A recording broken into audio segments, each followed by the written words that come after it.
Miarahaba tompoko, raha koatra ny lasana mendrik'andrianina taleha ny akany voko faravoatra ialana tsiny moa zany raha nanao an'ity vidéo ity izahay satria nisy ny zava-niseho tato amin'ny akany omaly alina tokony teo amin'ny 9 vora sy sasany alina teo satria tafiditry ny mpanao ratsy tato amin'ny faritry ny akany.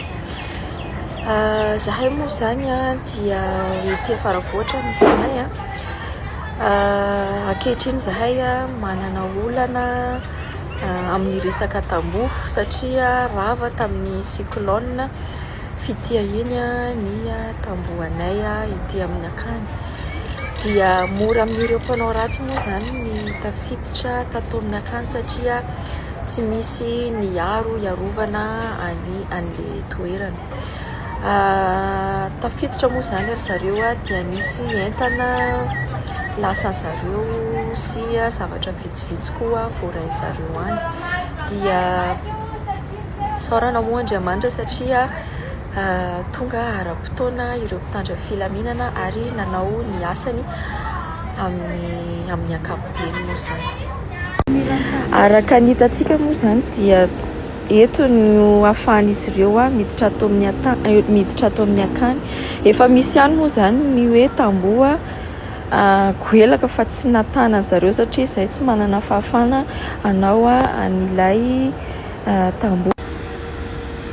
Misy ihany koa olona izay ray monina aminay tratran'izany, nisy ny entana lasan'izy ireo. Ny varavarana eto amin'ny WC-n'ankizy koa moa zany dia lasana.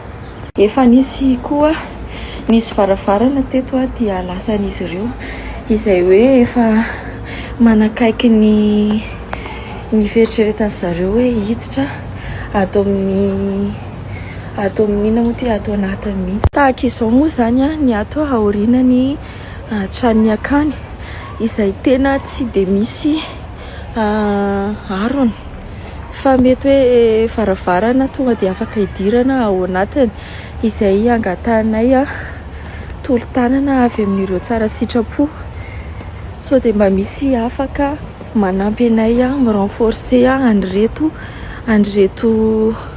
andreto varavarana ireto satria dia raha tafiditra eo ny mpanao ratsy dia tafiditra any anatiny akany mihitsy, any anaty tranony akany. Eto izay tompoko dia mangataka tolo-tanana avy amin'ireo tsara sitrapo izay afaka manome tôle na boiron izay ahafahana manao tamboho faransay aingana aloha, dia mangataka koa izahay amin'ny fitondrana ankehitriny hoe sao dia mba afaka mahazo mpitandra filaminana mba ahafahana hiaro an'ireto ankizy zanakay beazina atao amin'ny akany faravohitra rehetra. Dia eto izay dia te hisaotra an'ireo olona rehetra nanampy anay nanao partage sy niezaka nampahafantatra an'izay olona rehetra nankahery hatrany ary mitondra-bavaka. Misaotra tompoko.